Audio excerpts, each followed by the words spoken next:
قال الله تبارك وتعالى في القرآن المجيد والفرقان الحميد: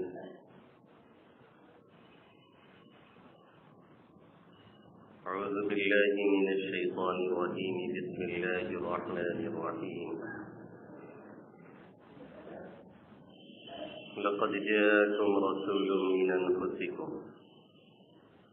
عزيز عليه ما عنتم حريص عليكم بالمؤمنين رؤوف رحيم. فإن تولوا فقل حسبي الله لا إله إلا هو عليه توكلت وهو رب العرش العظيم. وقال النبي صلى الله تعالى عليه وسلم: والله لا يؤمن أحدكم حتى يكون هواه تبعا لما جئت به، أو كما قال سيدنا ونبينا محمد صلى الله تعالى عليه وسلم. میرے محترم بزرگوں اور دوستوں اور عزیز طلبہ،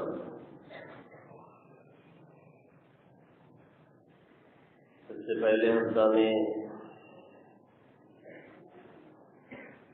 بات اس پر چل رہی تھی یا مدنی صلی اللہ علیہ وسلم سے اس کو محبت اور تعلق ہمارے اسلام کا، صحابہ کرام کا ایسا تھا، اور انہوں نے کیا کچھ کر کے دکھایا، اور ہمارا اور آپ کا حال کیا ہے اور ہم کیا کر رہے ہیں۔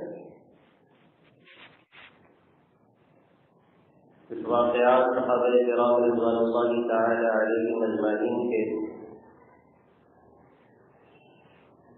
اور ایک دو واقعات بعض کے حضرات کا بھی نقل کیا گیا ہے، جو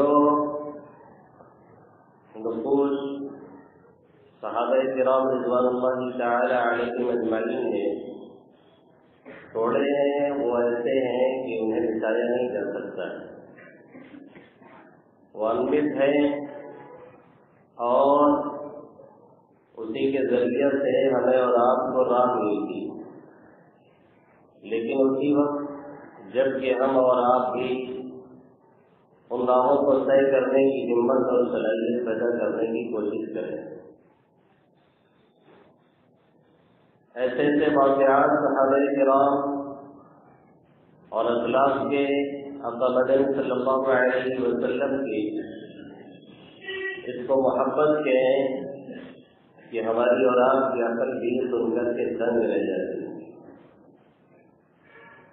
ابو مسلم خولانی کا واقعہ، عبداللہ بن زید کا واقعہ، عمر فاروق کا واقعہ، حذیفہ بن یمان کا واقعہ، اور دوسرے معلوم کتنے صحابہ کرام رضوان اللہ تعالی علیہم اجمعین کے واقعات اس طرح کے ہیں کہ سن کر کے آدمی حیرت میں ڈوب جاتا ہے۔ غزوہ احزاب کا موقع ہے، آقا مدنی صلی اللہ علیہ وسلم اپنے رفقا، اپنے صحابہ کرام کے ساتھ مدینہ میں ہیں، خندق کھود کر کے دوسرے گروپ کا متحرک گھوڑوں کا مقابلہ کیا جا رہا ہے۔ اس غزوے کی حالت کیا ہے اور یہ غزوہ کتنا سخت تھا اور صحابہ کرام کے لیے کتنا پریشان کن تھا کہ ہمیں اور آپ کو بتانے کی ضرورت نہیں ہے۔ اللہ رب العزت نے خود قرآن پاک میں اس کا نقشہ کھینچا ہے: إذ جاءوكم من فوقكم ومن أسفل منكم وإذ زاغت الأبصار وبلغت القلوب الحناجر وتظنون بالله الظنون هنالك ابتلي المؤمنون وزلزلوا زلزالا شديدا جبکہ لوگ تم پر چڑھ آئے تھے، اوپر کی طرف سے بھی نیچے کی طرف سے بھی، بنو قریظہ کی بغاوی، بنو نذیر، بنو قبیلے غطفان، اندر سے ادھر حملے جاری ہیں، اندر سے خطرات لگے ہوئے ہیں، باہر سے ایک دو نہیں 10 قبیلوں کو اکٹھے کیا گیا ہے، شمالی اتحاد ہے، ناردرن الائنس ہے، ہر طرف سے حملے جاری ہیں اور لوگ جڑ کر کے آئے ہیں اور تعداد ان کی 10,000 سے 15,000 تک پہنچ رہی ہے اور ہر طرح کے کیڑی کاٹے سے بالکل لیس ہے۔ اقامہ نبی صلی اللہ علیہ وسلم نے صحابی رسول صلی اللہ علیہ وسلم حضرت سلمان فارسی رضی اللہ تعالیٰ عنہ کے ایما اور اشارے اور مشورے پر خندق کھود دی ہے، جس سے دشمن اندر نہیں آ سکتا ہے۔ اس کی حالت کیا ہے، اس وقت کی پوزیشن کیا ہے؟ اللہ فرما رہا ہے وہ اوپر سے بھی چڑھے آ رہے ہیں، نیچے سے بھی چڑھے آ رہے ہیں۔ اذ جاءوکم من فوقکم ومن اسفل منکم واذ زاغت الابصار وبلغت القلوب الحناجر، جبکہ آنکھیں پھٹی کی پھٹی رہ گئی تھی، کلیجے صحابہ کرام کے منہ کو آگ رہے تھے، وتظنون باللہ الظنون، اللہ کے ساتھ طرح طرح کے گمان کر رہے تھے، ملنے فتح ہوگی یا شکست ہوگی، اللہ نے فتح کا وعدہ کیا ہے، ملنے اس جنگ میں ہوتی ہے یا کبھی اور ہوتی ہے، کتنا نقصان ہوگا، کتنے لوگ شہید ہوں گے، کتنے لوگ مارے جائیں گے، مدینہ کی حالت کیا ہوگی، اس طرح کے جو خیالات غیر اختیاری ایسے موقع پہ آیا کرتے ہیں دل و دماغ میں، وہ آنا شروع ہو گئے۔ وَتَظُنُّونَ بِاللَّهِ الظُّنُونَ هُنَالِكَ ابْتُلِيَ الْمُؤْمِنُونَ وَزُلْزِلُوا زِلْزَالًا شَدِيدًا۔ اللہ خود فرما رہا ہے مومنین کا زبردست امتحان لیا گیا، انہیں جھنجھوڑ کر کے رکھ دیا گیا۔ یہ صورت حال تھی، یہ کم و بیش 1 مہینے کی یہ جنگ رہی، 29 دن تک یہ محاصرہ جاری رہا، مدینہ کے اطراف میں کفار مکہ ڈیرے ڈالے رہے ہوئے تھے۔ اللہ رب العزت نے صحابہ کرام کی مدد کے لیے ہواؤں کو بھیجا، سرد لہروں کو بھیجا، اور اسی طریقے سے فرشتوں کے جمگٹے اور ان کے مجمع کو بھیجا، اور انہوں نے آ کر کے تہو بالا ان کو کیا، سب کچھ ہوا، لیکن وہ برفانی ہوا جو ان کے لیے بھیجی گئی تھی اور انہیں تباہ کرنے کے لیے بھیجی گئی تھی، یقیناً اس کا اثر مدینہ کے اوپر بھی تھا، مدینہ سے زیادہ دور وہ لوگ نہیں تھے، اس لیے صحابہ کرام کے بھی حالت انتہائی غیر ہوتی چلی جا رہی تھی۔ 1-2 روز کا مسئلہ نہیں ہے، 29 روز کی یہ جنگ ہے، نہ کھل کر کے جنگ ہو رہی ہے اور نہ جنگ ختم ہو رہی ہے، اس طریقے سے یہ سلسلہ چلتا چلا جا رہا ہے۔